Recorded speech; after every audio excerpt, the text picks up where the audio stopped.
Gonna start right out and get you some sound on this instrument. And if you haven't touched one of these things before, something else, we're gonna start out with just the neck. This is the tenor saxophone, and that's why you tune to this chapter.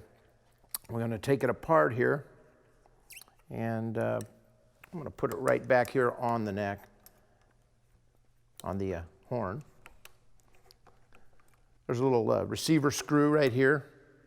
The other screw is to put a lyre in that holds music for marching band, which I'm not doing a lot of that these days, nor have I ever marched in a band, except for a parade marching, New Orleans style.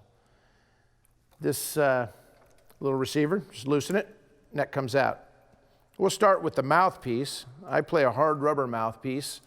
It's an RPC made by Ron Coelho, cottage industry up in Washington. RPC mouthpieces are wonderful. I love them, and I play them on tenor and alto. And the mouthpiece starts out like this, just a hollowed tube. We have the reed. I generally play Rigatti reeds. There's a lot of great reeds on the market, and they all have their ups and downs. Nothing's perfect with a reed. They're very frustrating. How many saxophone players does it take to change a light bulb? Well, it takes about really only one. They look through the box of light bulbs and they find the one that works. And Rigattis I tend to get pretty good batting average out of them, 6 or 7 out of a box. I like them. I've tried a lot of things. Rico Royals are good. Java. There's Lavaz, Rico, Rigatti are the 3 big brands. And choose a reed. I've got a reed on this tenor right now that's just singing for me. I wish I was playing a gig right now, because then I'd have a great reed. Well, the reed, first thing we do is we take the reed, put it in our mouth, and you want to have a good clean mouth. You don't want to just drink something other than water. And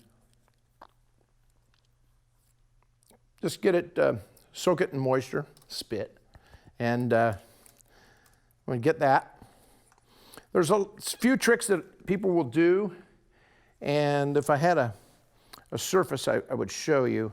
I'll do it on the table of the mouthpiece.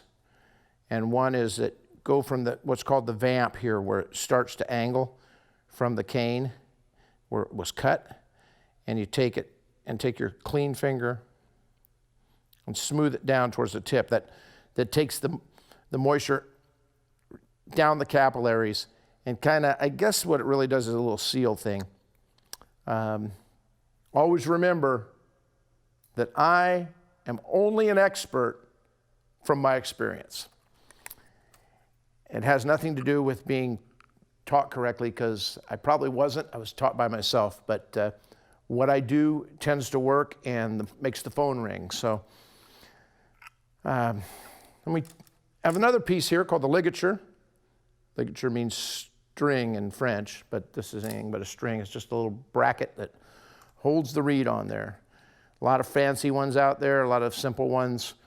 Essentially, a ligature holds the reed on the mouthpiece. And there's a lot of voodoo and a lot of stuff you can get into with this, but just play for a while. You're going to be fine. Okay, so I guess the correct way to really put a reed on, and I always forget this, is the ligature goes on the mouthpiece, and you back the reed in. Now, the reason for this is then you won't damage the tip of your $3 to $5 reed. Reeds are expensive, depending on your tax bracket. They're expensive. So I tighten the back, which I call the back because it's away from me.